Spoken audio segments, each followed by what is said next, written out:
Hello दोस्तों, मैं साक्षी आपको साक्षी मैथ पर स्वागत करती हूँ। पिछली क्लास में मैंने क्लास 10 का एक्सरसाइज जो था तेला क्या था भाई, तो एक्सरसाइज तेले में था आपका पृष्ठीय क्षेत्रफल और आयतन। इससे आपको ना बार में बोल रही हो, आपको एक्सरसाइज याद हो जाएगा भाई तेला में क्या था बाले में क्या था, ठीक है, तो कोई बात नहीं।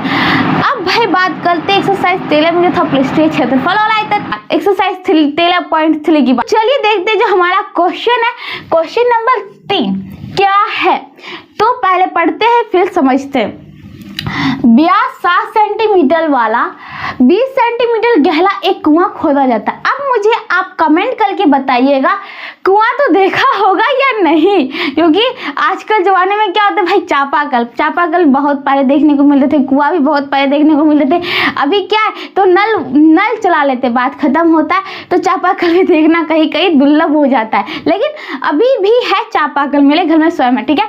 तो अब यहाँ पे बात होती है, हमने बात की थी कुआं की।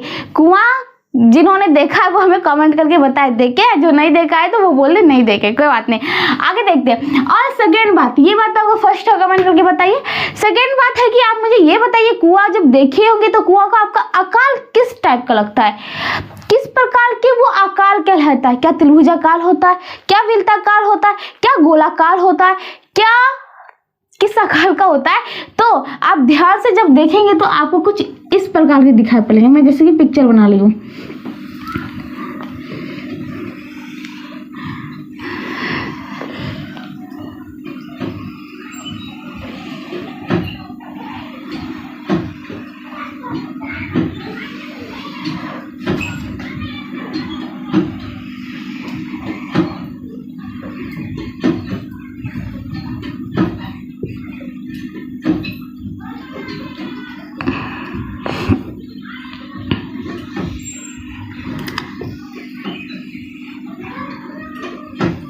यहाँ पे एक बात देखिएगा, ये मैंने जो कुआं बनाया है, बनाने की जो कोशिश की, आपको जो दिख भी रहा होगा, तो ये मैंने जल वाला कुआं बनाया, मतलब कि जो पहले से बना हुआ हो, जैसे कि आपको ये दिखता होगा कहीं कहीं ऊंचा टाइप में बना देता है भाई।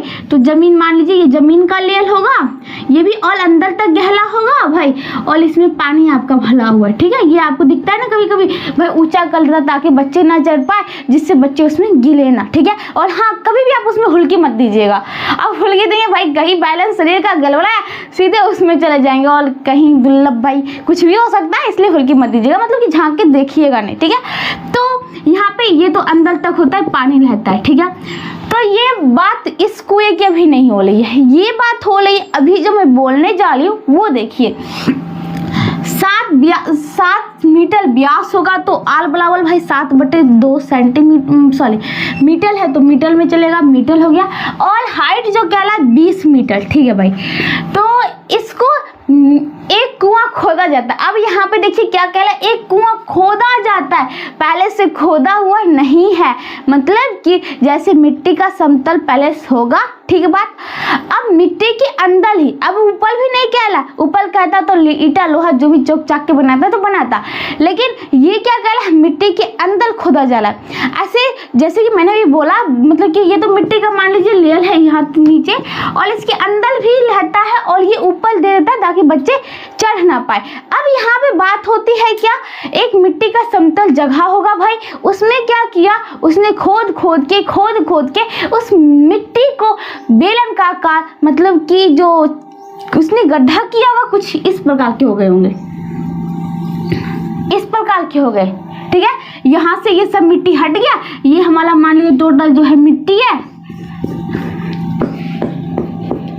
और ये हमारा जो गड्ढा खोदते गया कुछ इस प्रकार का गड्ढा बन गया, ठीक है। तो अब कहता है भाई गड्ढा खोदे हैं, ये था हमारा पहले मिट्टी सब जगह था, तो अब इससे तो कुछ मिट्टी निकल गया भाई, खोदे हैं तो मिट्टी से हल खुरपी जिससे खोदो भाई, कुदाली जो भी खोदो जिससे, तो इससे हमारा निकलता क्या भाई, मिट्टी ही निकलेगा, क्योंकि मिट्टी को हमने इतना पार्ट कुछ इस आकार के शेप में काट के हटा दिया, तो हमारा इससे जो मिट्टी निकला उसकी कहानी अब क्या ली है, क्या कह ली है। तो इससे निकाली हुई मिट्टी को समान रूप से फैलाकर समान रूप से क्या कर दिया, फैला के, वो भी किस में, तो 22 मीटर और लंबाई और 14 मीटर चौड़ाई। अब जब जब आपको इस टाइप में दे रखा हो ना तो आप समझ जाइए ये जो है पहला L है, फिल इनटू B में दे रखा है, मतलब कि L बराबर 24 है, B बराबर 14 मीटर। ठीक है, तो कहता है वाला एक चबूतरा बनाया गया। भाई चबूतरा तो देखते ही होंगे जिसमें लोग बैठते हैं, और वो देखते हर हमेशा दिखता होगा आपको, मतलब कि घनाभाकार या घनाकार, तो ज्यादातर दिखता है क्योंकि घनाभाकार, क्योंकि भाई बैठते हैं तो 2-3 लोग बैठे रहे तो कम से कम बात कैसे होगी। ठीक है, तो ये बात होती है। अब कहता है तो ये जो चबूतरा बना भाई घनाभाकार, उस चबूतरा का आप ऊंचाई ज्ञात करो, क्योंकि आपको उसकी लंबाई दे रखी है, चौड़ाई दे रखी है। अब तो बच्चा क्या भाई हाइट, क्योंकि घनाभाकार बनाने में हमें 3 चीज की तो जरूरत होती है, लंबाई, चौड़ाई, ऊंचाई। तो ये आपका क्वेश्चन था, तो आपको क्वेश्चन समझ में आ जाना चाहिए। ठीक है, तो आपको क्वेश्चन मैं आशा करती हूँ समझ में भी आ गया होगा। तो हमारी अभी जो किस कुएं की बात हो रही है, इस कुएं की बात हो रही है, ना कि इस कुएं की। ठीक है, ये बात ध्यान दीजिएगा। मैंने ये दोनों का इसलिए बताया कि कुछ बच्चे सोचेंगे भाई हम तो देखते ऊपर उठा हुआ रहता है और नीचे भी रहता है और कुछ ईटा से भी जुड़ा हुआ रहता है, तो इसलिए मैंने दोनों की लेक्चर दी, दोनों की कहानी बताई। मैं किस कुएं की कहानी अभी इस क्वेश्चन में कहना चाहा, तो इस कुआं को मिटा देते हैं भाई। चलो ये बात हो गई। अब देखिए भाई हमारा था कुआं जो बना ये बन गया। ठीक है भाई, तो अब बताइए इसमें से मिट्टी कितना निकलेगा। भाई बाल बाल बोलिए, बेलनाकार किया तो बेलनाकार में जितना आ सकता था, मान लीजिए इस क्षेत्र में जितना मिट्टी पहले से ये क्षेत्र है उसमें अगर मिट्टी भरते जाए तो वही मिट्टी हमने अभी उससे निकाल दिया तो ये बेलनाकार आकार का हो गया। तो इसमें क्या होगा, जितना मतलब कि कितना आएगा भाई मिट्टी, उसके आयतन के बराबर मिट्टी हमने बाहर निकाल दी। ठीक है, तो यहाँ पे बेलन का आयतन क्या हो जाएगा भाई, बेलन का आयतन बराबर, बेलन का आयतन का फॉर्मूला मैंने आपको इंट्रोडक्शन वाले क्लास में बहुत अच्छे से बताया कि बेलन का आयतन का formula pi r square into h ही क्यों होता है। सभी चीज क्यों होता है जानना जरूरी था। अब 3 क्वेश्चन जानिए, आप विद्वान हो जाएंगे। क्या क्या भाई, क्यों, कब और कैसे। ये कैसे मतलब उसकी कहानी पता चलेगी, क्यों ऐसा क्यों हुआ भाई, क्यों हमें इसकी जरूरत पड़ी, क्यों हम मैथ बनाते हैं, तो वो बात सेकेंड। थर्ड बात, कब ये सब हुआ, कब से ये शुरू हुआ, कब से ये कहानी चलनी बनती आ रही है। ठीक है, तो ये 3 क्वेश्चन आप पूछिए, आप जरूर विद्वान हो जाएंगे। तो सभी चीज में लेकिन पूछा के लिए, ये नहीं कि एक भी पूछे दूसरा भी छोड़ दिया, ऐसा निकलिएगा। तो बेलन का आयतन क्या होता है, फॉर्मूला अभी जस्ट मैंने बोला पाई स्क्वायर इंटू एच। तो हमारा पाई आर स्क्वायर, पाई का मान 22/7 इंटू आर स्क्वायर, आर कितना है भाई 7/2। अब जो इकाई है उसी को ले चलिए, जैसे कि यहाँ पे क्या है भाई मीटर है, तो 7/2 meter into 7/2 meter into height कितना है भाई 20 मीटर का। ठीक है भाई, अब ये आयतन बराबर किसने ढाल दिया भाई, एक चबूतरा बना दिया। तो बेलन का आयतन इक्वल टू उस चबूतरे का आयतन, यहाँ पे लिख देते हैं, प्रश्न से हो जाएगा, प्रश्नानुसार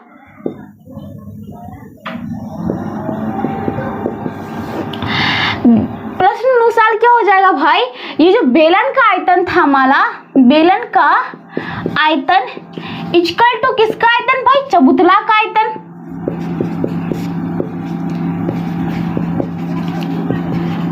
और बेलन का आयतन यहाँ पे हमारा कितना है, पाई का मान 22/7 गुने 7/2 गुने 7/2 गुने 20 मीटर गुने मीटर गुने meter equal to meter cube equal to चबूतरा का आयतन क्या हो जाएगा भाई, चबूतरा का लंबाई कितना है 22 मीटर, चौड़ाई कितना है भाई 14 मीटर।